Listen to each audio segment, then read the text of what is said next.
Ladies and gentlemen, I am SidAlpha, and this is a topic that has always been of a grave concern to a great many gamers within the PC gaming industry, and that is the topic of video game mods and game modding. And because I don't want to get myself into any trouble here, I have to preface this video with the following disclaimer.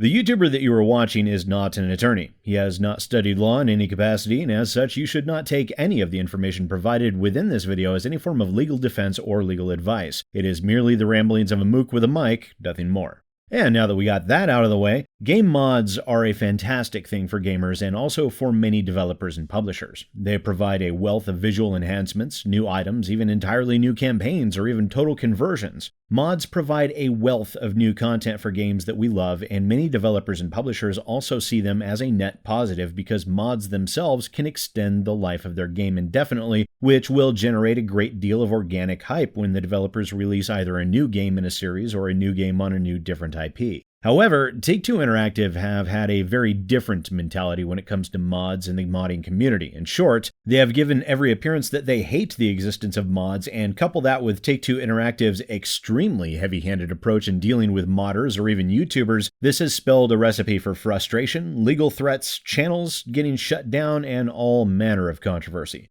Now, there aren't a lot of facts and hard evidence in the situation we're discussing. Most, or really all of the information is based upon heavily redacted content and a great deal of supposition, but I will do my best to lay out the information we do have, and then I'll discuss my thoughts on this and why I have publicly stated that both GamingDamned and the YouTuber SWEGTA seem to be missing or outright ignoring. And as this information comes from YouTube videos, I will simply discuss the key talking points, and I will post links to both SWEGTA's video and GamingDamned's video down in the description below. Now, per those two videos, we have learned the following information, and due to the lack of visual evidence, I will editorialize a bit, but I'll try to hold my opinion until after we finish with this segment. GamingDamned was creating a visual enhancement mod for the game Red Dead Redemption to run on the Xenia and RPCS3 emulators on PC. This was covered on multiple traditional media sites, which GamingDamned has accused those media sites of painting an unclear picture about the mod, making it seem as if the mod were an officially sanctioned project, which he has cited this in both videos in question as a potential driving factor for Take-Two Interactive bringing down the hammer. It would appear that attorneys from Take-Two had attempted to reach out to GamingDamned multiple times, and in addition to that, managed to locate not only his private email address but also his mother's cell phone number, and contacted her via text message asking her to have her son reach out to them. It is worth noting that GamingDamned has outright stated multiple times, again in both videos, that their actions in obtaining this information was illegal and violated the law. Specifically within the SWEGTA video, GamingDamned claimed Take-Two Interactive engaged in the following behaviors: harassing his family, spoke in a condescending manner, refused when asked to specify exactly what the issue with the mod even was, requiring that he take down the mod and, under threat of legal action, not publicly discuss what Take-Two were doing, generally refusing to allow him to ask any questions of them regarding the issue, and SWEGTA himself also claimed that the mod was purely visual or graphical in nature and thus it did not violate copyright. So, that's the basic information contained within this situation, and there's not a whole lot to work with here, so I'm going to take this from a few different angles that involve Take-Two Interactive's previous behavior, the potential legality surrounding this, and finally I'll discuss what I think is most likely the primary driving force behind this. Of course, it's money, we all know that, but the specifics behind why it's money I think is important, and I hope will prove a little enlightening. First, we have to take a look at Take-Two Interactive's actions when they decide to begin throwing their weight around. The most recent aspect, of course, would be the case with the YouTuber SWEGTA, whom released a great deal of information surrounding Borderlands 3 prior to its release, actually prior to its even being announced. Take-Two acted the part of the bully. It's just that simple. They threatened SWEGTA, sent private investigators to his doorstep, and ultimately filed over 100 DMCA takedowns on his channel in multiple waves, likely designed with the intended effect of having his YouTube channel nuked from orbit due to YouTube's 3-strike rule. There was also the issue with the GTA 5 single-player modding tool Open4, which was also used as a platform for a great deal of mods. Take-Two Interactive went after that tool with an equal amount of zeal, again throwing their weight around and threatening legal action. Suffice to say, if Take-Two Interactive ever attempts to claim that they are fans of modders and the modder community, they would be straight up lying to you. And so now we have this situation with a modder breathing life into Red Dead Redemption, a game that was released on the PlayStation 3 and Xbox 360 all the way back in 2010, and Take-Two Interactive is going hard against GamingDamned just as they have each and every single time in history. Now first, I want to discuss the harassment and the obtaining of his private email and his mother's cell phone number. GamingDamned has stated repeatedly and often that their actions there are illegal. Unfortunately, I can neither agree nor disagree with those assertions. You see, we have no knowledge of how that information was obtained. Just because they were able to uncover that information doesn't necessarily make their actions illegal. He has also stated they harassed her. Well, maybe. The thing is, the legal definition of harassment differs from state to state. The closest comparison I could find regarding this type of communication states the following.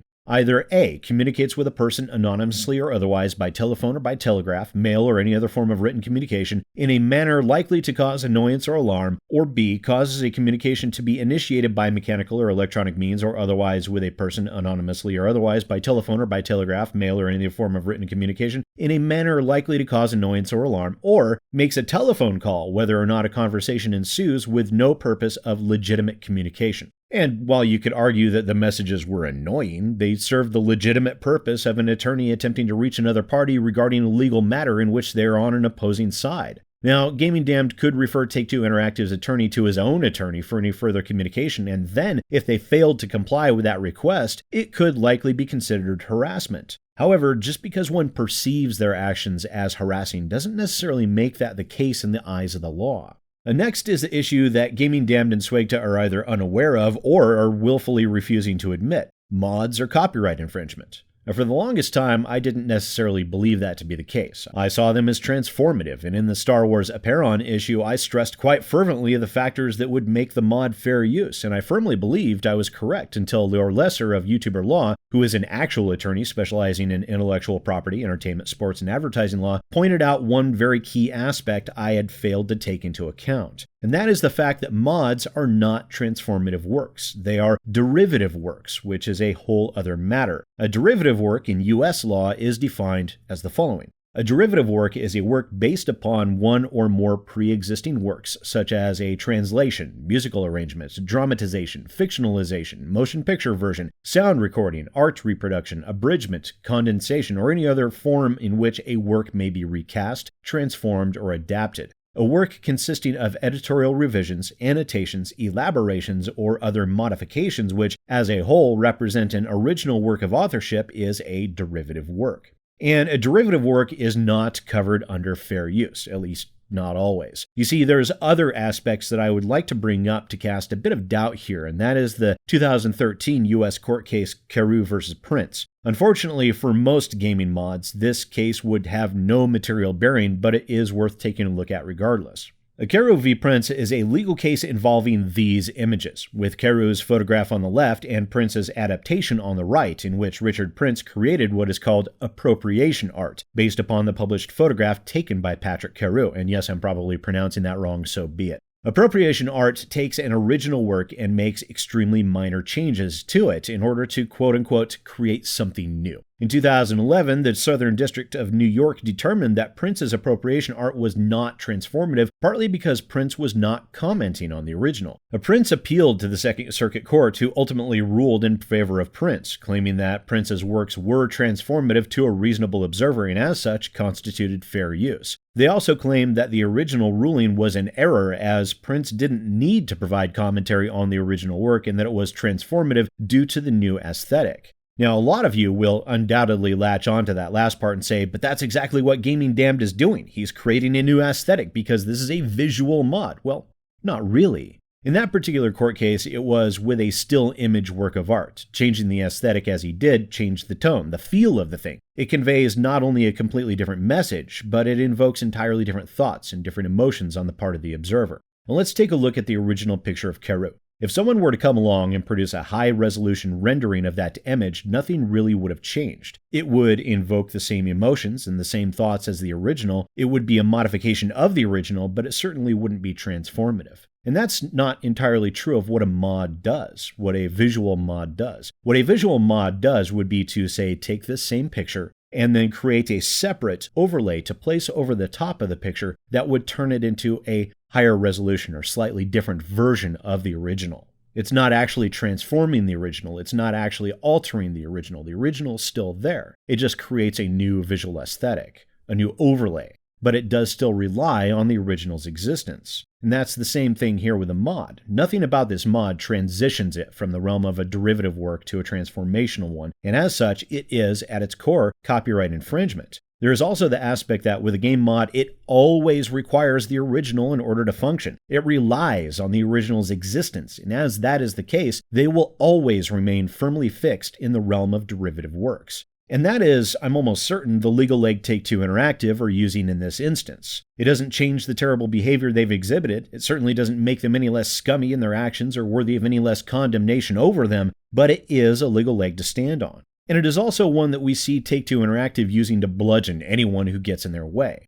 But there's also the question, why would they even care? I mean, aside from the fact that they hate mods in general. It is a mod that breathes life into their game and would undoubtedly generate new sales to the game for PC owners wishing to run the game with the visual mods in an emulated environment.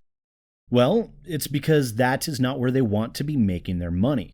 At the end of the day, if you're playing Red Dead Redemption, you likely won't be picking up Red Dead Redemption 2 right away if and when it comes out on PC. The reason? Well, there are constant hints that a Game of the Year PC edition might be coming very soon for Red Dead Redemption 2, and along with it comes the online component. And along with that comes microtransactions. Take-Two love their microtransactions, and why wouldn't they? GTA 5 was and is a huge cash cow for them, and as such, they want as many people as possible emptying their wallets on the newer game that they feel will keep people engaged far longer than anything else will.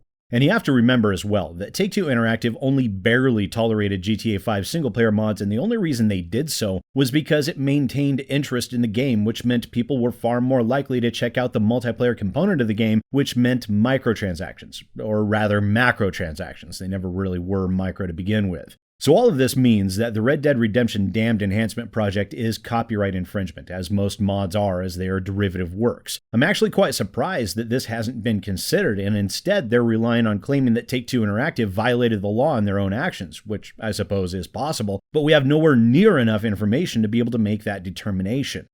I love mods, and I respect modders a great deal. As I said, they greatly expand on the playability and survivability of our games, and they create a wealth of new content for those games that we all love and enjoy. Many, if not most developers and publishers feel the same way. Keeping engagement in their games high is a net positive for them, too. But mods exist at the sufferance of the copyright owners. And if they decide they hate them, as Take-Two Interactive clearly does, there's not much that can be done about it. And unfortunately, when it comes to larger games from AAA publishers, we will see their continued sufferance of video game mods to decrease, not increase, as they continue to rely more and more completely on online multiplayer modes with macro transactions built into them at every level. They want you playing the latest and greatest, spending money on content that costs them next to nothing to make with their live services offerings. They don't want you playing a 10-year-old game that they can't continually monetize. That's the unfortunate reality of the situation.